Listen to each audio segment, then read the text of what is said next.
my name is Gina Harrison. I am a server here at Second City. We, the night staff at Second City, care very much about the company that we work for, as well as our jobs within it. We know that Second City right now is undergoing a lot of changes, which is to be expected as a growing and thriving business. And with change can come really great things, inspiration, action, but also can raise some concern, and that's kind of where all this comes into play. We want to be able to hear our employer and be heard by them fairly and efficiently. Ultimately, we think it's the best for everybody involved. Our goal is a collective voice on the job. We want both sides to be able to sit down with understanding and with fairness in mind, and nothing more or less than that. We stand together as a group of workers. The talented actors of this building stand behind us, the reasons that we have a job in the first place, and we want the community to stand with us as well.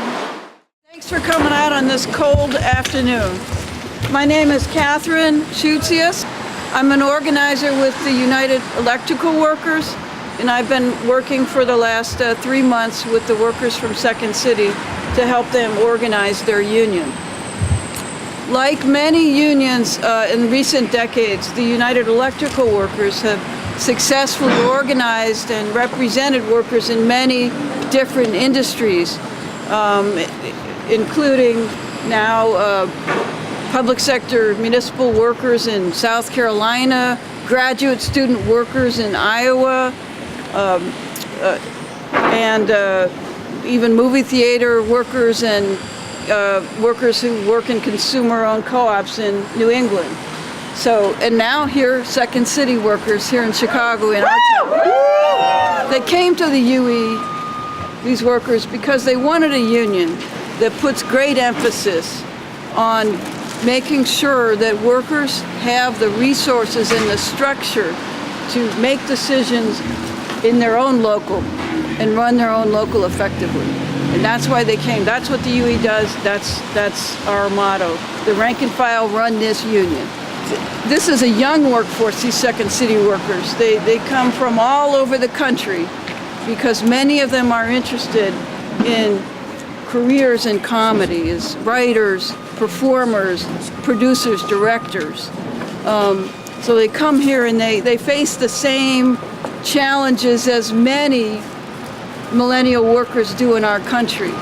These part-time jobs, minimum wage, no benefits, huge student loans to pay off, and they do all this and still fight to make their way in a challenging and competitive world of comedy. And I really applaud them and am so in awe of them and proud to be working for them.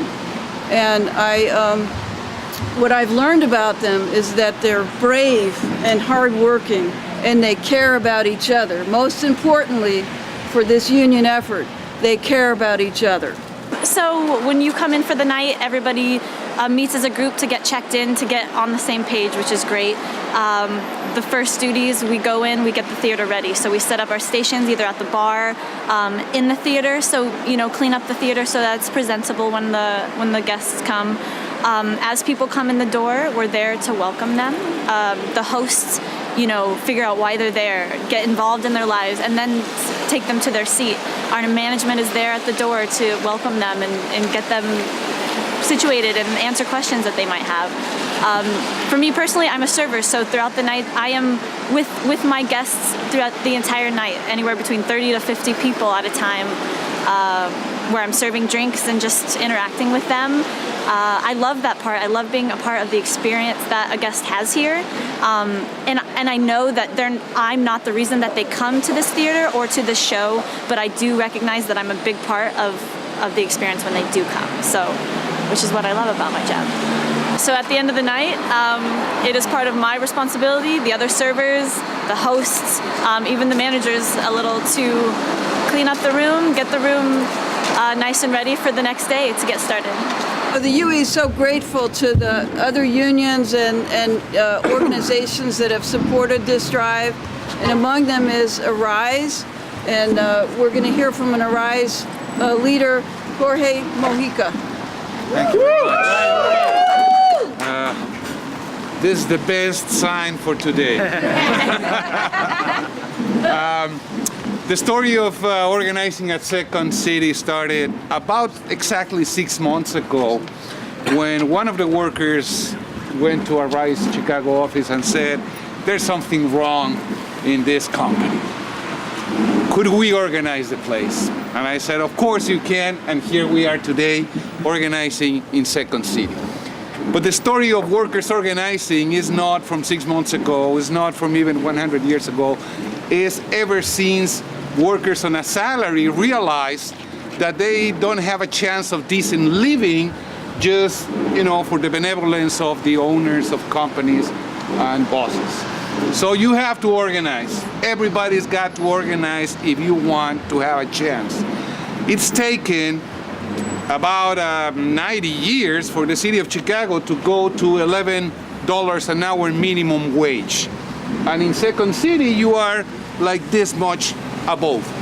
And if we keep waiting, for some government, city government, federal government to increase wages and give us a chance to live decently, well, you're gonna get old, really old, and that's not convenient. So go ahead, we support you, we will be here with you, we will, do social media, we will do whatever you want us to do, whatever you need us to do to organize in Second City and get a collective bargaining agreement with UE. Thank you very much, everybody. We're going to hear from Charles Andrew Gardner. He's president of SAG-AFTRA here in Chicago.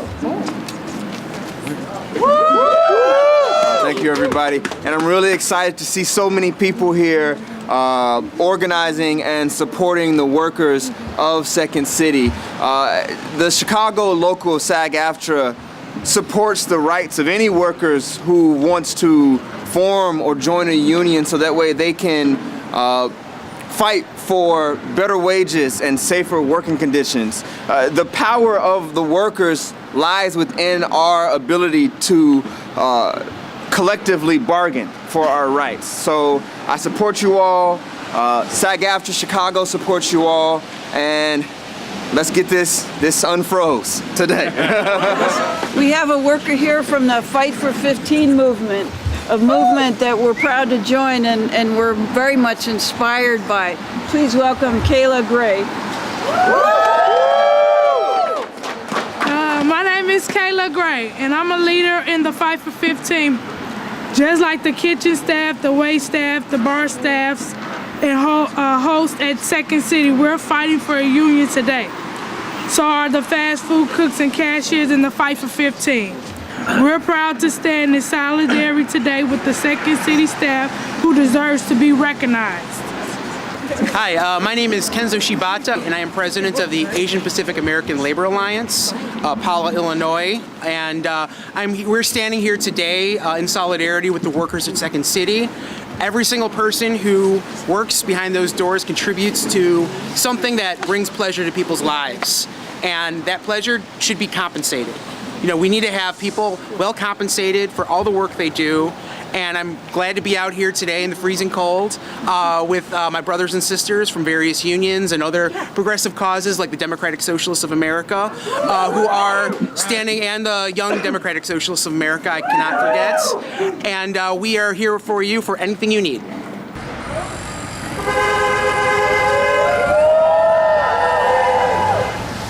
Next, we're going to have Susan Hurley speak from Chicago Jobs with Justice. The wait staff, the servers, the dishwashers, cooks, hosts, bartenders are choosing to form a union with UE at Second City. This is huge. This is important. This is a legendary club, and your hard work makes it function every single day. And Second City is a real point of pride for Chicago, and you make this theater and place possible that really puts Chicago on the map. So I want to thank you for all your hard work. I want to thank you for being leaders and organizing your workplace. And I want to give a shout out to my friend Ryan Andrews.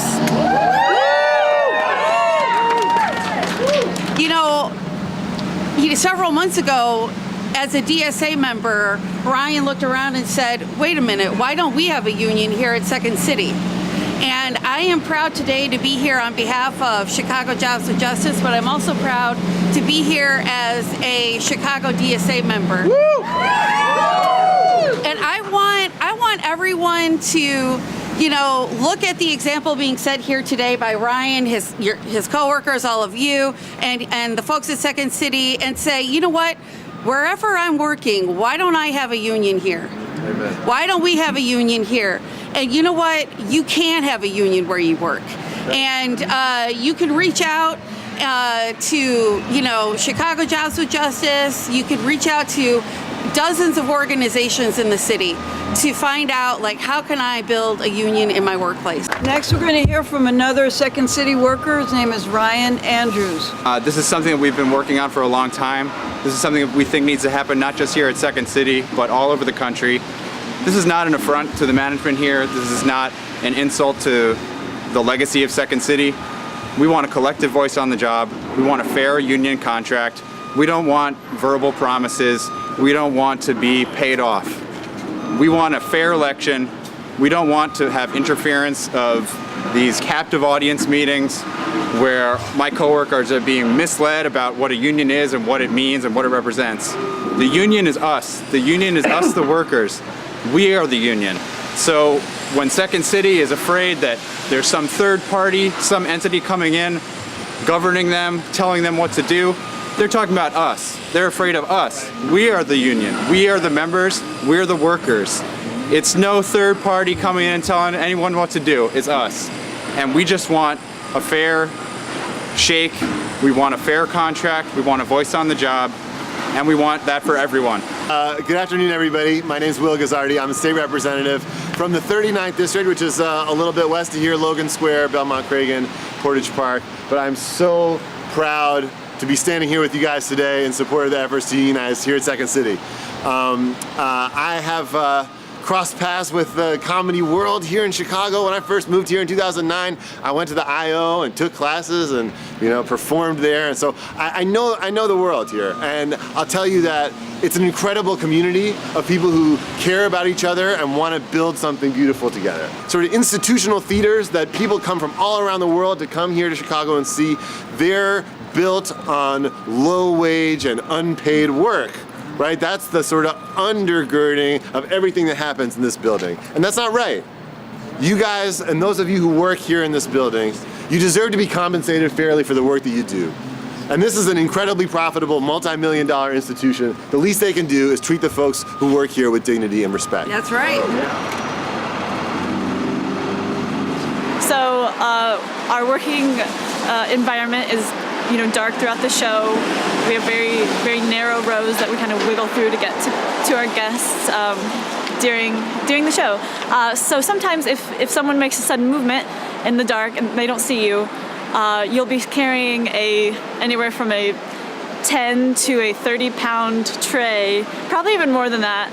And a little elbow will often send you covered in beer and liquor, and it's kind of fun. It's because you can't be mad at them because you're in the dark, and they can't be mad at you because you're in the dark, and everyone usually ends up laughing about it. But it's suddenly you're part of the act. Exactly. No, and a lot of times too that'll happen. A big crash will happen, and the actors, if they're in, if it's during like an improv set, will incorporate that oftentimes. So it's kind of fun. You get to be a part of the show for a second. Next, we're going to hear from Alan Linick. He's an actor, a proud union member and an actor on the ETC stage here at Second City. Right.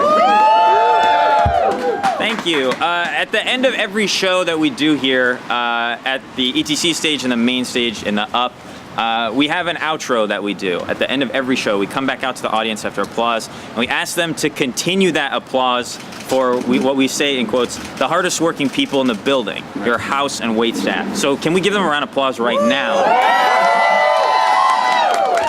because they are the hardest working people in this building. And that's not a maxim that we throw around, because at the end of the day, when people come here, maybe the first faces they see are Goethe and Beethoven on the terracotta, or our faces, or the faces of our alumni on the wall. But the real human faces they see when they come in here are the hosts who seat them, the servers who wait on them, the people who prepare their food, who make sure that they're comfortable and happy, and that they can come here and have a good time.